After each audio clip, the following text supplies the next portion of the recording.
The Bert Show. It's the Bert Show's entertainment buzz. But anyway, thank you guys for setting that up. It was so fun. Fantastic. And we got upgraded to the pit, so it was amazing. did? Yes. So we were so close. He knows the outfit. Did he see you from the pit? We did not. I did not get to see what I did. We didn't have like a moment from the pit. Obviously, I did want to have a little Wattpad moment, but we were kind of in the back of the pit, but not to where I think you could really see anybody. I've got a homework assignment for you. Over the course today's your birthday, so we'll do it on Wednesday. But I want you to rewrite this night. Okay. All right? Not with reality, but what happened in your head. He pulled you, because you remember, he pulled you out of the pit and brought you on stage. I totally forgot about that. And sang to you. And then told his manager that he wanted to see you after the show. You remember all that, right? Oh, yeah. I have to recall it again. Yes. But, it's been such a whirlwind of a weekend. It's a blur. Yeah. That it's all a blur. I think Wednesday morning you probably rewrite it, and this is the story that we're going to go with. Wattpad Wednesday. I got it. Okay. All right, perfect. Now on to entertainment buzz. Okay, let me pull up my notes. Okay. Oh my gosh. So obviously on Friday, Taylor Swift dropped her brand new album, The Tortured Poets Department. It shocked so many people in so many different ways. Because it is a gut punch. I think we were all kind of hoping for summer bops because it got released right before summer.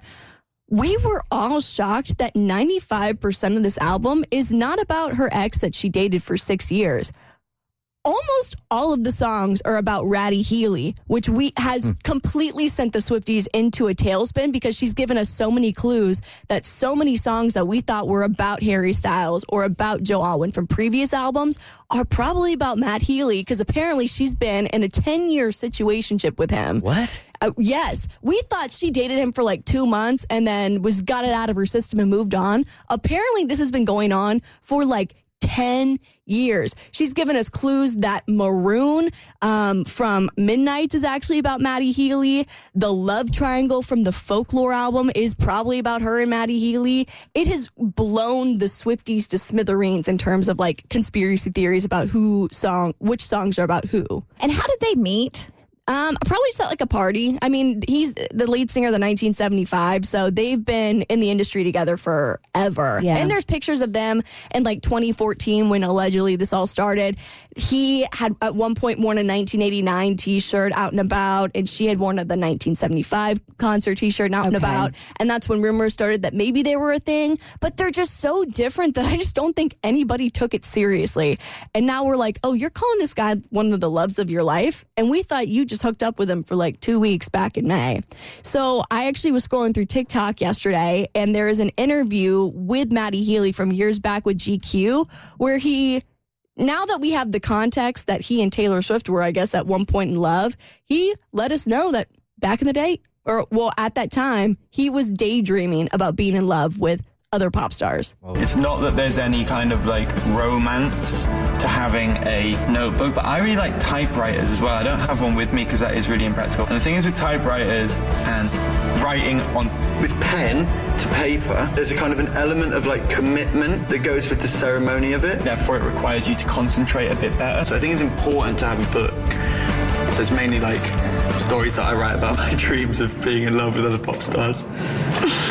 The typewriter thing's also huge because that's mentioned 100 times throughout the album and in promotional stuff for it. So we're all like, wow, I guess Matty Healy was like a way bigger deal than we ever thought that he was in Taylor Swift's love life. So it's really been a mind F for a lot of Swifties. But over the course of the last 10 years, haven't we publicly seen her in relationships with other dudes? Exactly. So it's like a lot of red herrings where we saw her date Harry Styles. We saw her date Joe Alwyn for 6 years. And so anytime a love song came out during those 6 years, we're just like, oh, that's just about Joe, the guy that she's, dating. But apparently, Matty Healy was on the table too. Yeah, I mean, you're talking about 10 years of on and off. All right. So like it's somebody that, you started with and you thought, and then no, and then you date somebody else. And then after every person you date, you ultimately get back with this person. And it's just like such a roller coaster. It makes sense why she would dedicate an album to him. So is this for Taylor? Is he her dating antichrist? Yes. Yeah. Yes. Okay. Matty Healy is her dating antichrist. So if you don't know that term from the Bert Show, it's like that guy or that woman that you just can't get away from. It's dysfunctional. You know it's not going to work, but somehow, some way, there's this gravitational pull. And at the end of the day, they finally do something so bad where you shut the door on the relationship, but it takes a long time to get back there. So that's what happened. That's what she mentions in the recent album, is that she'll never forgive him for whatever he did, but he was constantly in and out of her life. And it's really thrown us all for a loop. Now, again, Taylor has not confirmed any of this. This is Swiftie conspiracy, but very highly likely conspiracy. Yeah, there's like some pretty obvious clues, like the fact that Matty Healy's really big into typewriters, and typewriters are mentioned all throughout this album. Does she ever come out after an album or after a song and detail really what it's all about for people, or she just allows everybody to sort of write their own narrative, right? She makes so it, we'll never know. Yeah, she makes it so obvious that she doesn't really need to come out and confirm it, but we know. Like, we know, especially if you pay attention to her songs too, and you know that ones are about certain people. And then when she has a callback to a different song, it's like, okay, I see the message that she was trying to send us. So that's what I spend most of the weekend doing, is listening to that album going, oh, that song isn't about Joe. Oh, I guess it really is about Matty.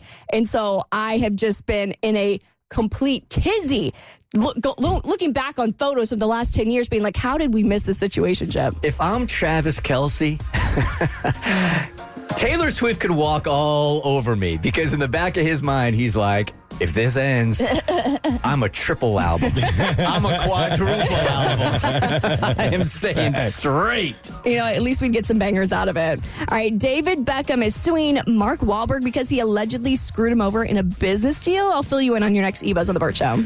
The Bert Show.